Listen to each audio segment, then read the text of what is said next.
Bonjour à tous, je vous invite à vous abonner à cette chaîne, à aimer, à partager, à commenter ces vidéos, c'est très important. C'est une manière de nous soutenir. Merci à vous tous.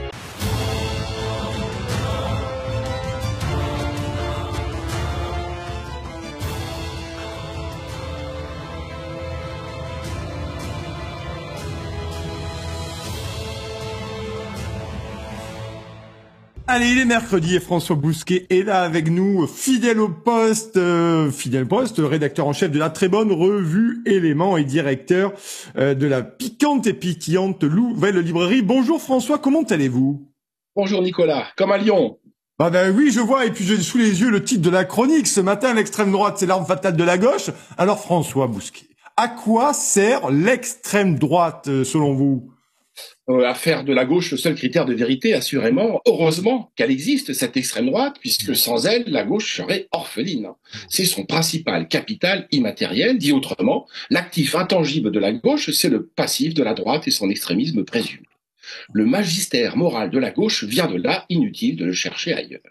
Elle a besoin de l'extrême droite pour conforter son emprise idéologique sur les esprits. Sans figure du mal, il n'y a pas de camp du bien qui tienne.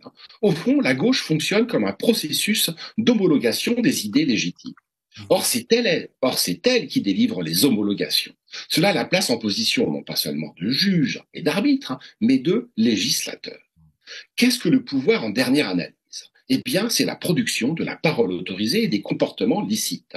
Qui en a la maîtrise contrôle la société. Or, c'est la gauche qui détient ce pouvoir. Elle qui dicte ce qui est normatif et ce qui ne l'est pas, ce qui est légitime et ce qui ne l'est pas, ce qui est politiquement admis et ce qui ne l'est pas. Bref, le totem et le tabou, l'ami et l'ennemi. Et dès lors que vous maîtrisez le champ de l'interdit, vous contrôlez les esprits, soit par l'hypnose, le consentement, soit par la peur. Et la peur de l'extrême droite n'est pas la moindre. Puisque c'est le mâle protéiforme, pareil à l'hydre de Lerne, vous lui coupez une tête, 2 autres repoussent, il faut donc lui livrer une guerre totale jusqu'à extermination complète. À partir de là, le monde se divise entre extrémisés et extrémiseurs, pour reprendre les termes de Pierre-André Taguieff, incollables sur le sujet. Toujours les mêmes, extrémisés, extrémiseurs. Partout, l'asymétrie dans le traitement. Il y a un bon extrémisme de gauche et un mauvais de droite. Une bonne violence de gauche et une mauvaise de droite, etc., etc. Je cite Pierre-André Taguieff. Du couple formé par la vigilance magique et la résistance imaginaire ne cesse de naître le goût de l'intolérance et l'esprit d'inquisition. Fermez les guillemets. Intolérance plus inquisition, donc. Ce magistère de la gauche est une rente de situation et une rente de monopole qui remonte à 1945, année zéro, quand Hitler, dans Berlin en ruine, a ironiquement inventé notre monde. Hitler, c'est un phénix que la gauche réanime de ses cendres à la demande. En le mettant à mort rituellement, en l'exorcisant en permanence, elle n'en finit pas de ressusciter son fantôme. Ce qui fait que Hitler est devenu plus important mort que vivant. C'est la seconde carrière du chancelier dont Renaud Camus a jeté les contours dans un texte magistral. Sa carrière posthume.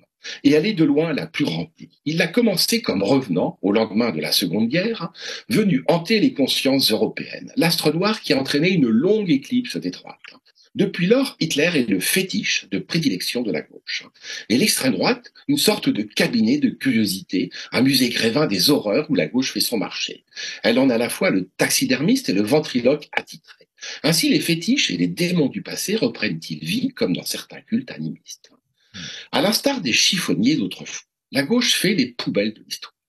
Et elle revient toujours de ses expéditions dans le passé avec des lambeaux des années 1940, dont sa paranoïa mémorielle et le reliquaire.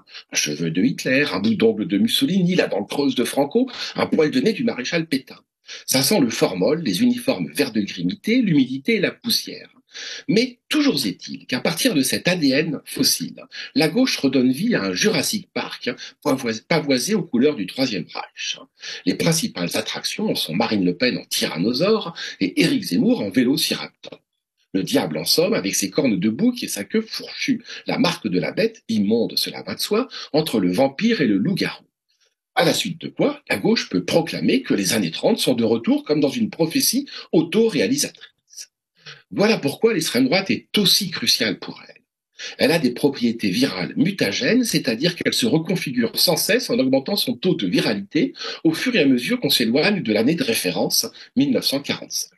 Et tout le monde est susceptible de l'intégrer dès lors que l'on manifeste la plus petite entorse à ce que l'irremplaçable Mathieu Bock-Côté appelle le régime diversitaire. Récemment, Hugo Clément, pour avoir participé au grand débat de valeurs actuelles, ou Marguerite Stern, ex-Femène, qui ne veut pas appeler un chat trans une chatte biologique. L'extrême droite est une prison ouverte, même si vous y êtes enfermé à vie. Tous les jours à l'accueil de nouveaux arrivants, d'ores et déjà 60% des Français, considérant qu'il y a trop d'étrangers en France, sont officiellement d'extrême droite. Au fond, et peut-être, l'extrême droite, c'est la façon d'être normale dans un monde de fous. Et c'est sûrement la raison pour laquelle de Gérald Darmanin veut la faire interdire. Le cordon sanitaire contre le RN ayant implosé lors des dernières législatives, quand de nombreux électeurs LR ont fait barrage à la NUPES, alors le cordon ne sera plus sanitaire, mais judiciaire. Et il serait grand temps que le RN en prenne conscience. Éric Zemmour ne sera pas toujours là pour lui servir de paratonnerre. Merci beaucoup François Bousquet, j'ai bien aimé effectivement, c'est la façon d'être normal dans un monde de fous, voilà qui va égayer notre journée. Merci à tous et merci à vous François Bousquet, vous êtes directeur de la Nouvelle Librairie et le rédacteur en chef de la très bonne revue Éléments. D'ailleurs achetez le numéro spécial, il est toujours en kiosque François, ce numéro sur l'Élément. La Russie est en kiosque et le nouveau numéro sera en kiosque demain, jeudi en France. On a quoi à la une demain? Alors la une, c'est sur les trans. Le trans, le grand dérèglement hormonal, avec également un entretien de Jacques Julliard, parce qu'on revient sur la violence, à l'occasion de la réédition par la Nouvelle Librairie des réflexions sur la violence de Georges Sorel, un numéro très riche qu'on peut retrouver donc demain en kiosque partout en France. Si vous voulez rester normal dans un monde de fous, demain, courez en kiosque lire François Bousquet et sa fine équipe. Merci beaucoup François, on vous souhaite une excellente journée.